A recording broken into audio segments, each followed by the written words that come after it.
So back to this story. It actually goes into when Marcus and Carlos met. And it was an awesome part because they actually met when they were 10 years old in school. Marcus was considered this rich kid because he comes from the Phoenix estate, and his mom and his dad. His mom is like this top scientist, and so is his dad. And they have this huge mansion. I mean, not even it's estate. If you've played Gears of War 1, you know how big his house is.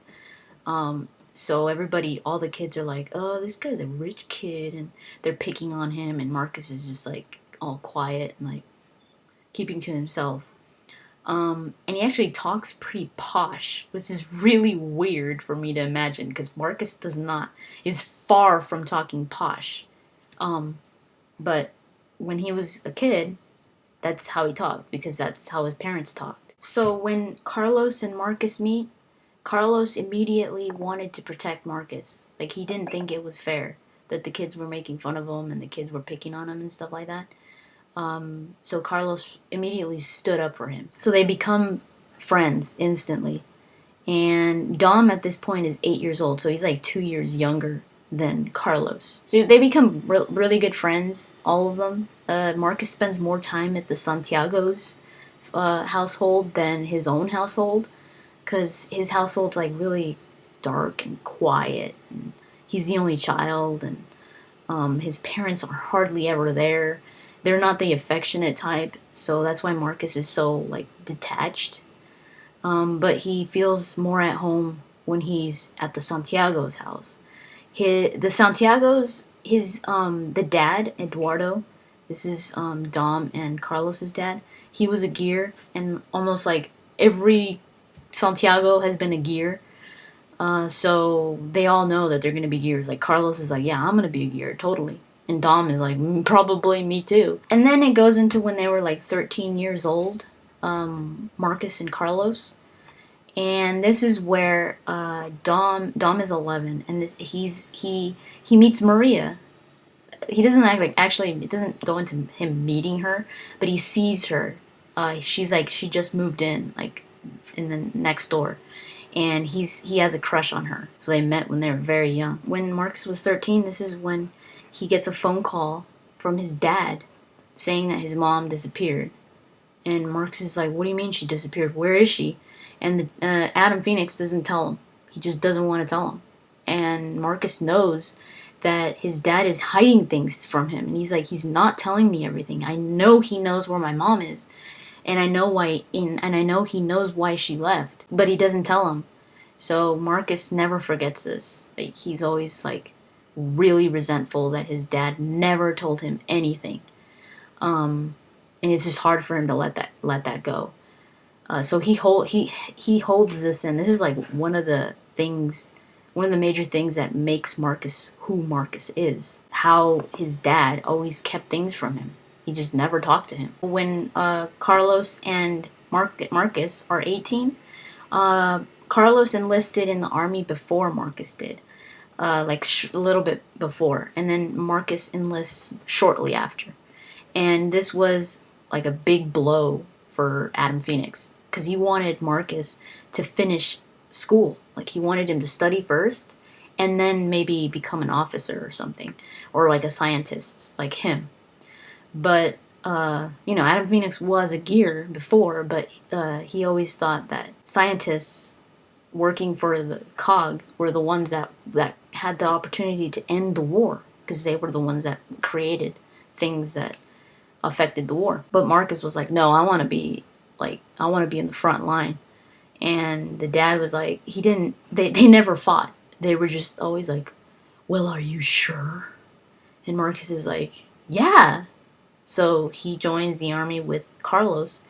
And at 16, Dom at this point is 16, Maria is pregnant with Dom's first baby, his boy, Benedicto. So Dom is like, he tells his dad, I'm gonna marry her. I know that I'm young, but I'm gonna marry her. And he does. He marries Maria, and he also enlists in the army, because he says it's the only job that's gonna give me a good salary for me to be able to support my family. But they're not all together. Marcus and Carlos are. they're in their own little company. Like, they're like the front line. And Dom is like special op. He's a commando. So he's got the knife, and he's like goes undercover, and he's special ops. So they're that's why Dom is separate from Carlos and Marcus. This is where it goes into this whole deal with Aspho Fields. And in Aspho Fields, they go here like on this secret mission. And Aspho Fields is in I think it's called Pelés. It's where the UIR are. Ephira is where the COG is. That's like their let's say capital. Ephira, and where Jacinto is. And Pelés is the UIR. These are the two like most powerful nations in Serra. The UIR and the COG. So they sneak into Aspho Fields, where they have a research facility there. The UIR has a research facility. And they call it UIR, they call them Indies. The Indies have this research facility there, and that's where they're researching the whole Hammer of Dawn thing. The Hammer of Dawn was the Indies' idea. They were the ones that created it. But during the process, like the blueprints, they haven't even made it yet. They're just like in the blueprint stage. The chairman at the time says we have to go and steal this information, because if we don't, they're going to use it on us and they're going to kill us. So they're like, we have to get it and we use it. So that's what the secret mission is. They go and extract this information. Hoffman is in charge of the ground troops, the people that are actually going to sneak into the facility. So the commandos. Hoffman is in charge of that. So Hoffman is with Dom, and the soldiers that are backup support are Marcus and Carlos, his group, his infantry group. Off in the facility, they do their thing, and they get the information, but it takes a while. Like, it takes like an hour or something like that. And while they're getting it, a bunch of Indies come and they attack. And there's a lot to this, but I'm not going to go into it. But they basically want to destroy all the information that's there.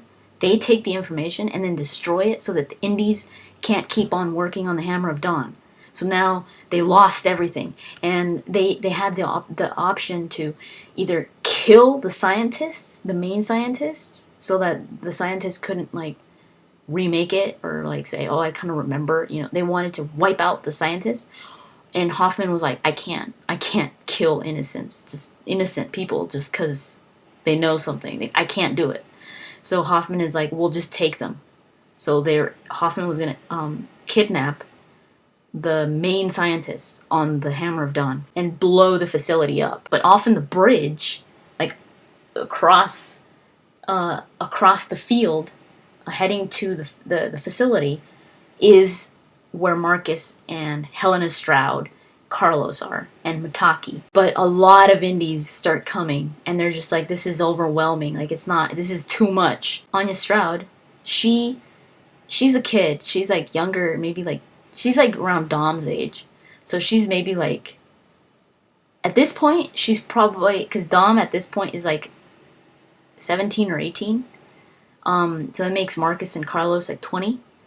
And Anya's about Dom's age, somewhere around there. So she's probably like around 17 at this point. And she's already in command, in the command center. She's already giving people, she's just starting. What she does now, she's just starting that at this point. And Helena Stroud, her mom, she's like, you're doing great, honey. But she's like this crazy major, like everybody respects her. So she's the one that's in charge of them. When everything's going really bad, there's like what they call a dill, which is like a jeep, like an armored car, of the Indies that's like near them, attacking them. And Helena Stroud's like, I'm gonna go over there and I'm gonna bomb it. And everybody's like, you can't just go by yourself. Carlos is like, I'll go with you. And she's like, no, I'm gonna go by myself. And she's like, I could do it. Just give me backup fire, And everybody's backing her up. And she sneaks out.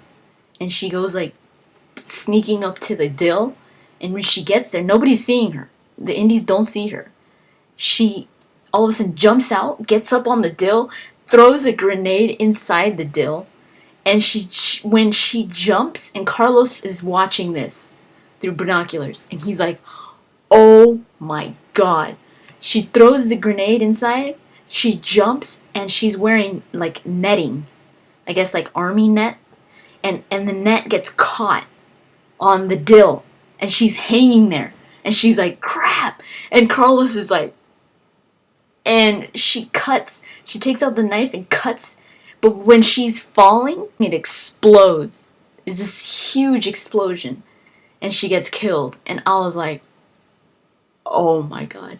And so Anya heard. She was on the comms. So she heard her mom die. And Mitaki's like, is Stroud down? There's like a certain code for it, but basically they said the code for out of action, like you don't even need a medic anymore. And Carlos is like, yeah, confirmed, she's out of action completely. And Anya is like, you could just it says that they could hear her kind of like taking like breaths, like chopped up breaths, like she's like, what just happened? My mom's dead. So that was a huge blow for them all, losing Helena Stroud. But she went out a hero. Dom does some crazy crap too over there on his side with Hoffman. They're on a beach. The facility is on the shore, like the beach shore, and they have to get, in order to get into the Raven, which is a helicopter. They have to go out on a little boat in the sea, and then the Raven will drop down, and they'll go into the Raven's inside the Raven, the deck of the Raven. And at first Dom was like, that's not possible, is it? A Raven can't freaking go on the sea. And it can. The sea ravens could actually almost land on water. And they have boats, like these little rafts. And everything goes crazy. Dom and Hoffman and the rest of their crew is on these boats. You got 2 boats with the cog. And they're in the sea, and it's at night. And they hear Grazny helicopters, and Grazny are not ravens. They're the Indies ravens, so they're the other guys' helicopters. They're the bad guy helicopters, and they're called Grazny ships. And they hear them because they have a distinctive sound. They have a different sound from the ravens. So when they hear them coming, they're like, "Oh my God, that's not a raven." And it comes. 2 of them come, and they start shooting at the rafts. And they hit some of the rafts, and they're starting to sink, and they kill some of the guys, some guys that Hoffman really grew attached to. So it was like a huge blow to Hoffman also, losing some of those guys, and Dom. And Dom had just found out that at this point, his second child was just born that night. His daughter, Sylvia, she was born that night. And he had just found out, so he was like all pumped. He was like, I'm gonna get out of this because I have to see my daughter. They start shooting with their lancers at the Grazny ship, and they hit the fuel tank, and that ship goes down, so the other helicopter goes and helps them. So they have time to like leave.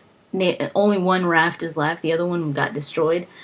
But the Raven finally comes down, and the Raven pilot is like, you guys have to drive this thing inside the Raven. And Dom's like, what? I can't do that. I'm gonna like slam into the back of the freaking pilot. And he's like, no, just trust me, just do it, and do what I'm gonna tell you. And Dom does it, pulls it off, barely pulls it off. So that's one of the reasons why Dom was given the Embry Star, because of what he did with that whole, he got everybody out safe. And he did something really, almost impossible to imagine.